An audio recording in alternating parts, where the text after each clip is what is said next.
మన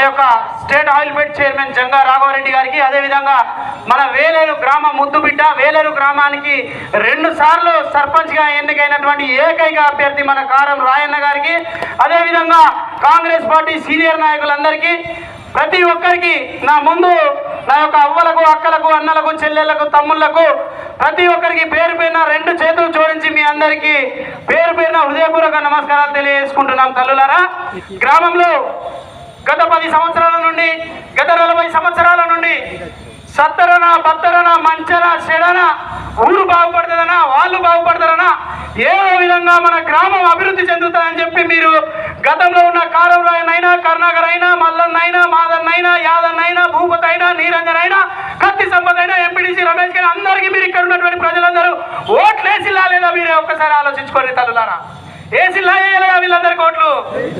ఎప్పుడైనా సద్దాం హుసేన్కి ఓటు వేసిల్లా మీరు? నేను అడగలేదు, మీరు వేయలేదు. మొట్టమొదటిసారి ప్రజాక్షేత్రంలో ప్రజల చేత ఎన్నుకున్నటువంటి నాయకుడిని కావాలని చెప్పి మీ అందరి ముందుకు వస్తున్నాను.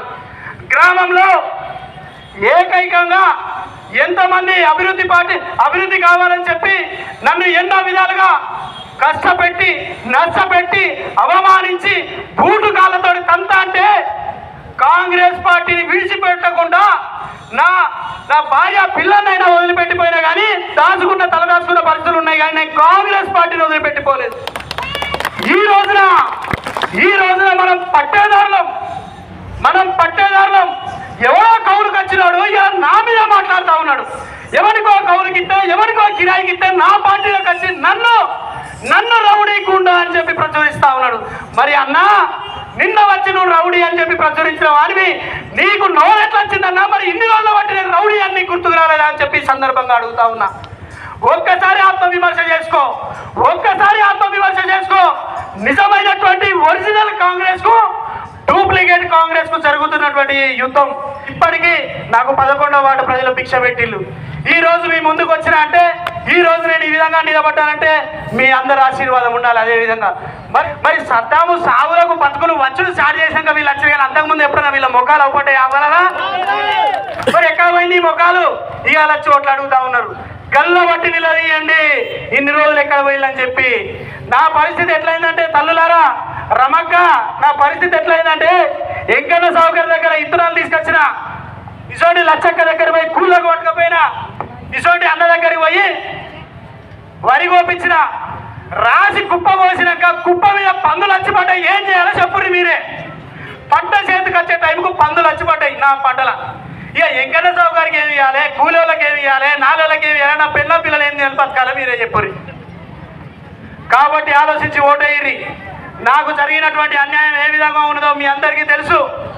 గ్రామంలో ప్రతి చోట కరోనా సమయంలో బియ్యమో, నూకలో, పండ్లో, ఫలాలో ఇచ్చుకుంటా ఆఖరికి కరోనా సమయంలో చచ్చిపోయిన పీనిగల కాడ నుంచి మోసిన నేను, మీ అందరికీ తెలుసు.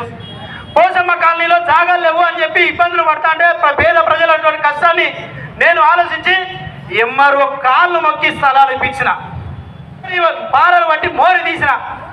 ఏది ఇప్పుడు ఉన్నటువంటి వాళ్ళు ఇవ్వాలన్నా ఏమన్నా రేపే నేను విత్డ్రా చేసుకుంటా, నేను ఉండలేని చెప్పి చెత్త రాయాలన్నా వాళ్ళతో అవుతుందా? కాబట్టి ఆలోచించి ఓటేయ్యి. రేపు సర్పంచ్గా గెలిచిన తర్వాత మీ వాకిళ్ళలో నిలబడి పని చేస్తాను తప్ప మా వాకిళ్ళ పని తిప్పుకోను నేను.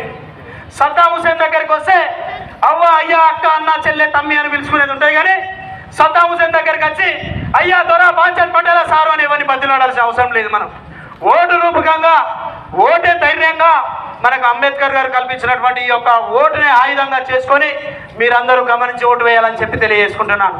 మరి అంతేకాదు, మీరందరూ బాగా గుర్తుపెట్టుకోండి, ఇక్కడి నుండే నా యుద్ధం మొదలైంది. గతంలో మన వేలేరు మండలానికి నీళ్లు కావాలని చెప్పి పల్లా రాజేశ్వరరెడ్డిని అడ్డుకుంటే నా మీద రౌడీ షీట్ ఓపెన్ చేసిండు. అమ్మలారా, ఎవరిని ఎక్కడ కూడా ఒక్క దెబ్బ వేయలే నేను, కొట్టలే నేను, లాక్కోలే నేను. కడియం సీఆర్ గారికి ఇదే వేదిక మీద నుంచి చెప్తున్నా, నేను కొట్టినా అని చెప్పి నువ్వు మాట్లాడి రౌడీ షీటర్లలో దొంగలు, దొరలు అని చెప్పి మాట్లాడినావు కదా, మరి ఊరవతల చెర్లలో గుప్త నీళ్ళు ఏమంటారో మీరే ఆలోచించుకోండి తల్లులారా.